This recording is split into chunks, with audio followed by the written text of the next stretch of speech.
নমো ওং বিষ্ণুপাদায় কৃষ্ণপৃষ্ঠায় ভূতলে শ্রীমতী ভক্তিবেদান্ত স্বামিনীতি নামিনী। নমস্তে সারস্বতে দেবী গৌরবাণী প্রচারিণে নির্বিশেষ শূন্যবাদী পাশ্চাত্য দেশতারিণে। জয় শ্রীকৃষ্ণ চৈতন্য প্রভু নিত্যানন্দ শ্রী অদ্বৈত গদাধর শ্রীবাসাদি গৌর ভক্তবৃন্দ। হরে কৃষ্ণ কৃষ্ণ কৃষ্ণ হরে হরে, হরে রাম রাম রাম হরে হরে। ওং নমো ভগবতে বাসুদেবায়।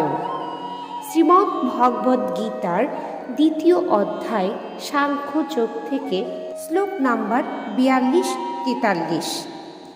ইয়ামিমাং পুষ্পিতং বাচং প্রবদন্তি বিপশ্চিতা বেদিবাদরতা পার্থ ন অন্নতস্থিতিবাদিনা কামাত্মানো স্বর্গপরা জন্মকর্ম ফলপ্রদম ক্রিয়া বিশেষ বহুলাভম ভোগৈশ্বর্য গতিম প্রতি।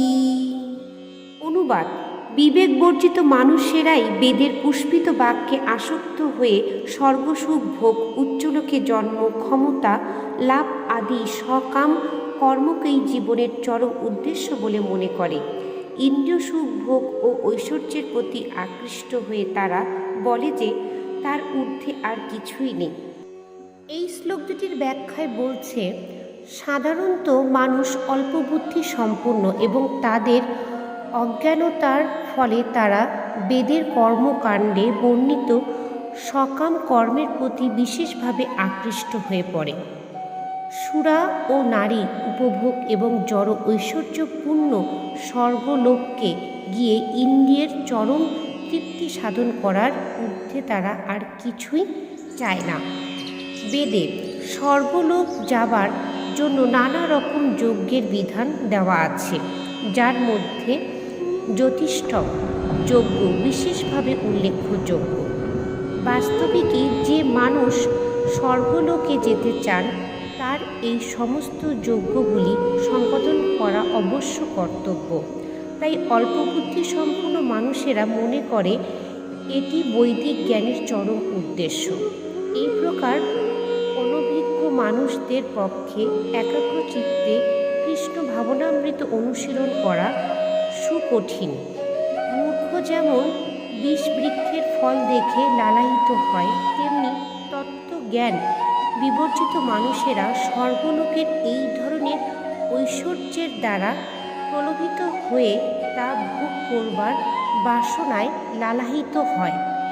বেদের কর্মকাণ্ডে উল্লেখ আছে, চতুর্মাস ব্রত পালন করলে মানুষ স্বর্গলোকে গিয়ে সোমরাস পান করে অমৃত লাভ করে এবং চিরকালের জন্য সুখী হতে পারে।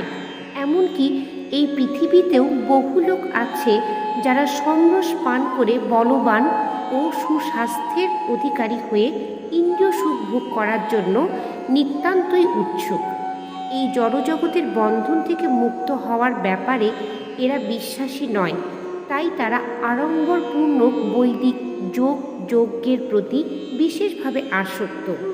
এই ধরনের মানুষেরা অত্যন্ত ইন্দ্রিয়পরায়ণ এবং তাই তারা জীবনের স্বর্গলোকের অতীত আর কোনো আনন্দকেই স্বীকার করে না।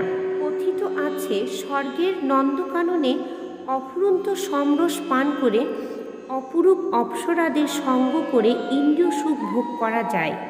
এই প্রকার দৈহিক সুখ নিঃসন্দেহে ইন্দ্রিয়পরায়ণতা, তাই তারা এই প্রকার জাগতিক অস্থায়ী সুখের প্রতি আসক্ত হয়ে নিজেদের পার্থিব জগতের প্রভু বলে মনে করে। এই ব্যাখ্যা থেকে আমরা এটা বুঝতে পারলাম, যাদের সৎ অসৎ, নিত্য অনিত্য, অবিনাশী বিনাশী ইত্যাদি বিচার বোধ নেই, তাদেরকে অবিবেকী বলা হয়।